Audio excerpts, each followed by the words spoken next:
Well, Rod had asked us if I would do my testimony tonight. Always good to do your testimony, isn't it? Always be ready to give a reason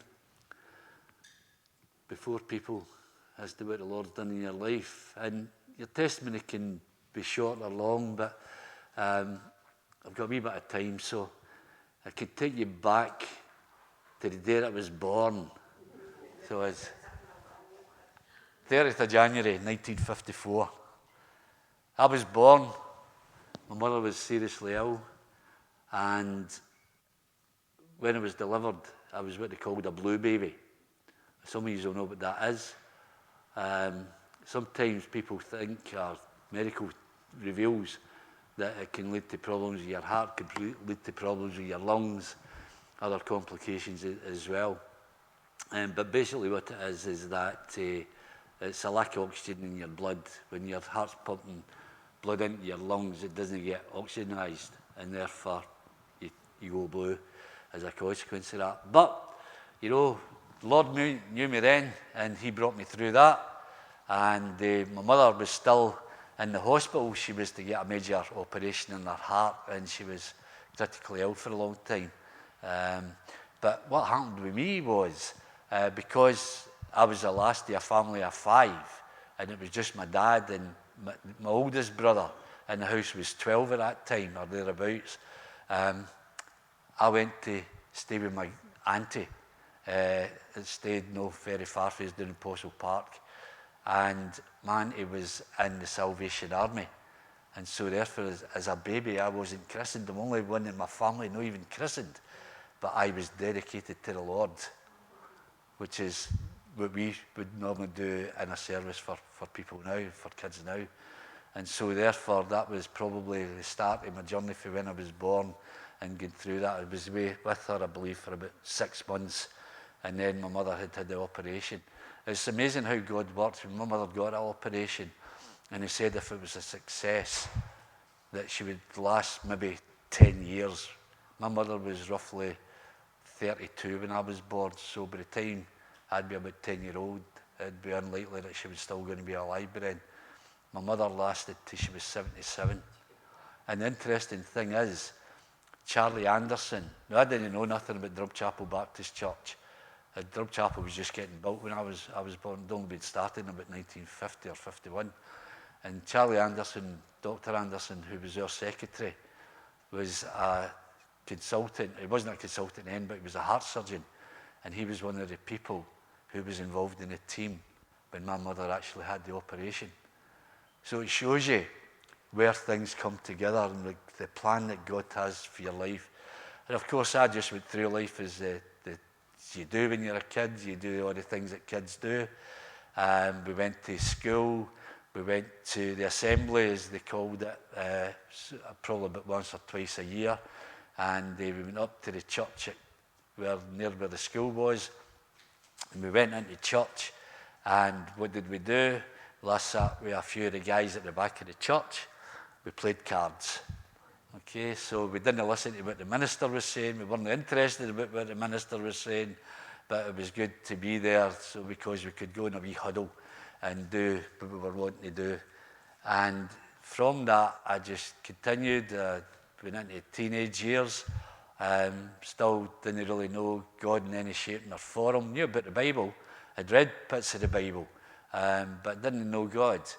And then, when I was a teenager, well, I met Jeanette when Jeanette was first year at Kingsridge down the road, more or less, and I was 13. I was in second year at Colston, and the 2 years met then through her pal, and it was Jeanette's cousin, my pal John, and we went about for a wee while, and then we had a break, and then we come back together again later on. As you'll know, we got married. But it's interesting how God is looking after you. And as we were getting through my teenage years, I went in, I'd done electrical work. I served my time as an apprentice. And when I was doing that, I had a few narrow escapes. I had severe electric shocks on 2 or 3 occasions, burnt all my arms with the power of the current going through it and the flames that came from it. But God brought me through that, and then I had another escapade, and God brought me through that. And then I was 1971. Some people maybe not old enough to remember 1971 that well, but John and I went to the Rangers Celtic game at Ibrox that year, and as most of you know, in the New Year game at that time was the Ibrox disaster. 66 people were killed. Now the stairwell that happened at stairwell 13, John and I always went there. When I played football a lot when I was younger, as everybody knows, and when I wasn't playing football, or if a game was postponed or anything, we always went to the football to watch a match. And we went to stairwell 13, so we went to Ibrox Park, we always went to stairwell 13, and the reason for that was because it was the closest exit at Ibrox at that time to the subway at Copeland Road. Don't know what like it is now with the change in the ground. And we were at the game, and then a goal was scored, and we thought, well, that's it, the game's finished, we'll just get ready to head. And we made our way, and we were going down the steps at stairwell 13, and then other people were coming up our back. We got to the bottom, so you came down the stairwell there, and there was a bit like this, a big flat button that took you out to the gates at Ibrox Park. And we turned round, there was a goal scored, and everybody who was coming down the stairs at that time tried to get back in to see what was happening. And of course, out with the crowd pushing down, the crowd coming back, 66 people were killed and probably over 200. I could have been a minute earlier there, and we would have been caught up in that. 2 people I knew were killed at that time as a consequence of that. But God, unknown to me, still had his hand upon me. And then I came with Jeanette, and I were going out more seriously later on. And then what happened was that they were having a baptismal service in the church, and as usual, the element for heating up the water wasn't working.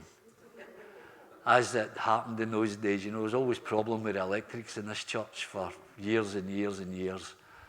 And Dr. Anderson says to Jeanette's dad, my father-in-law, George, he says, what are we going to do? He says, the element's not working, and the water's going to be cold for the baptismal tomorrow night.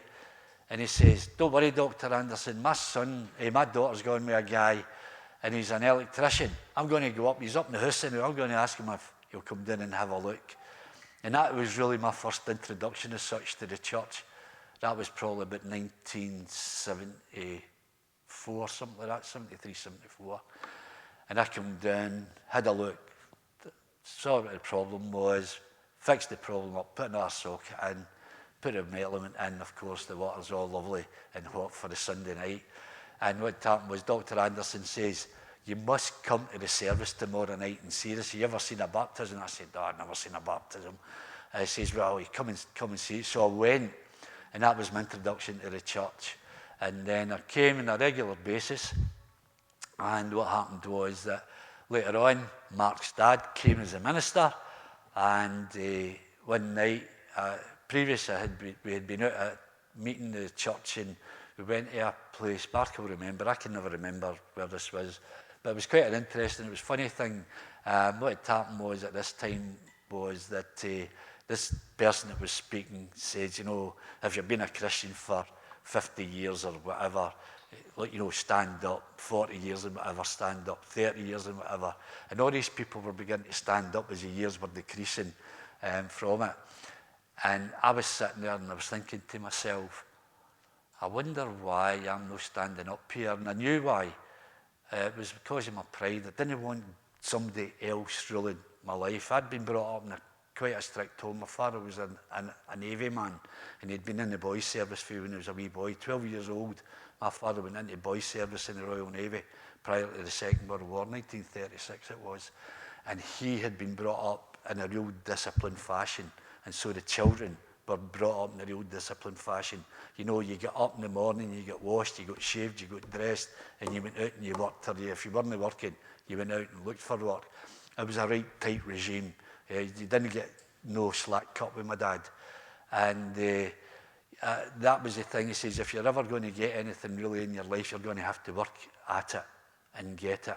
But do it by proper means. Don't be cheating or doing things to people for ill-gotten gains, as it were, because he was good in that respect. And so it comes to this part, and we're looking at what's happening. I'm going on and on and on.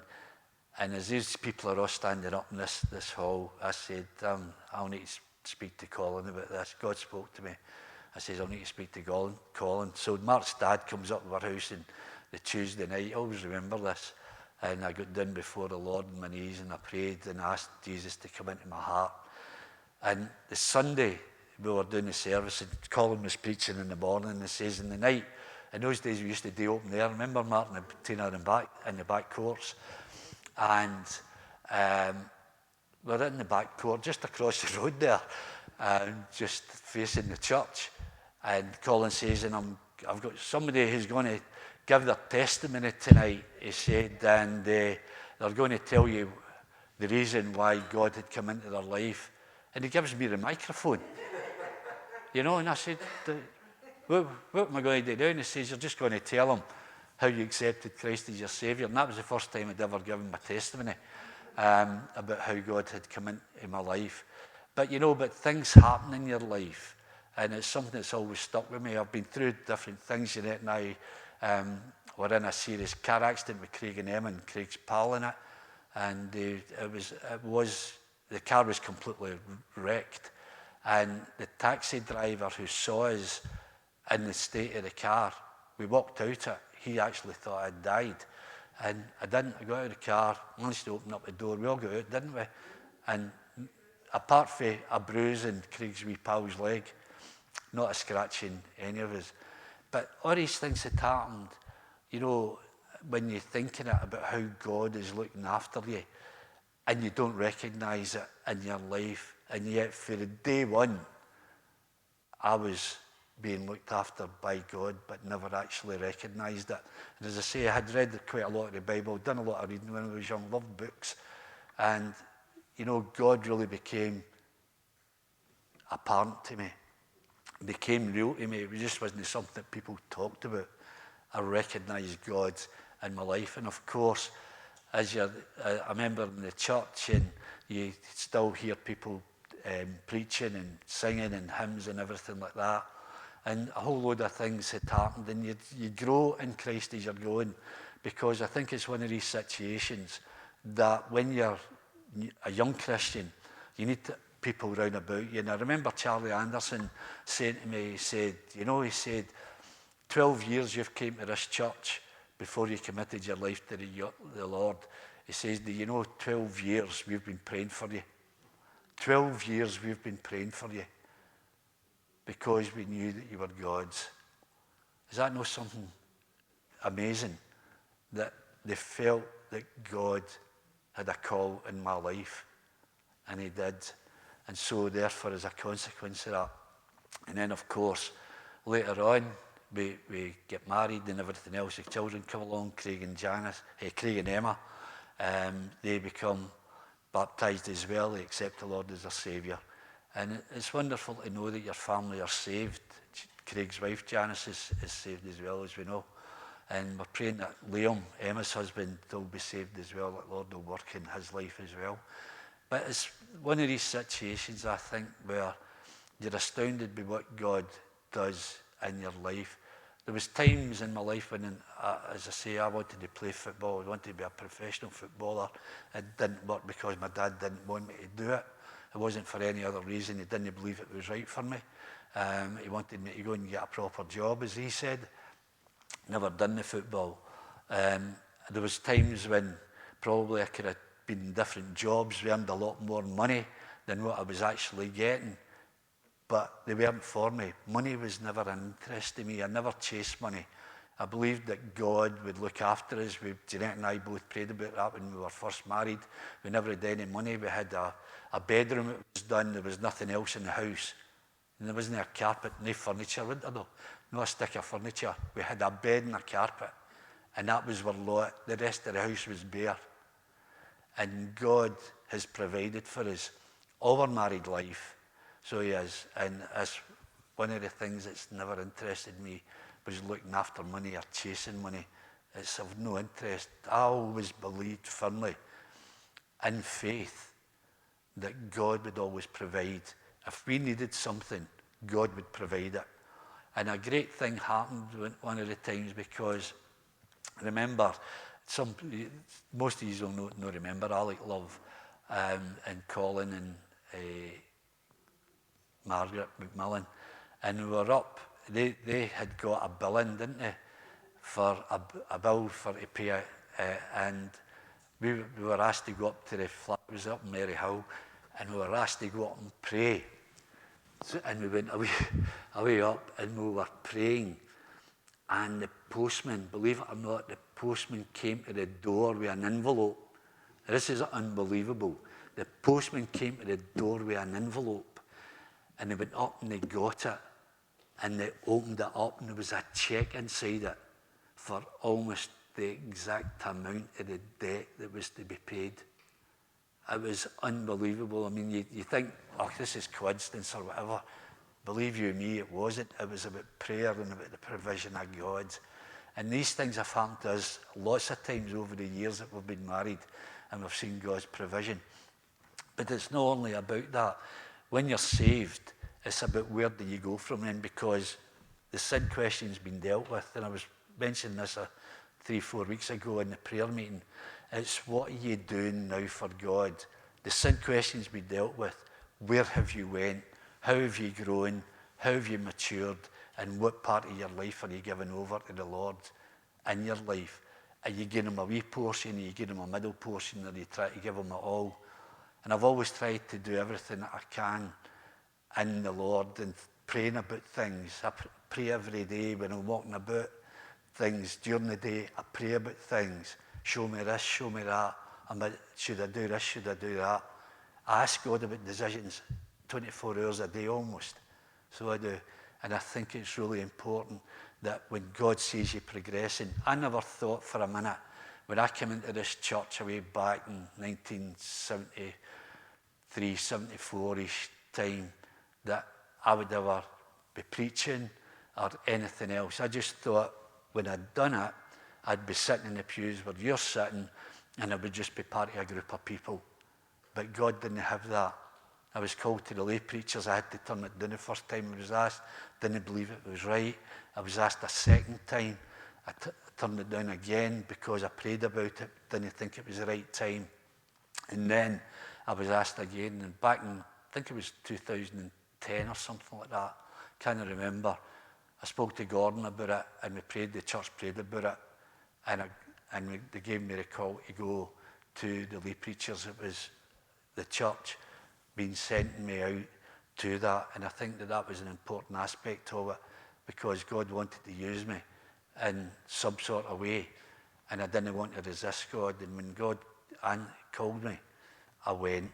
And I think that's something that we've got to do. It's about what your journey is in your life and what you're looking to succeed in life.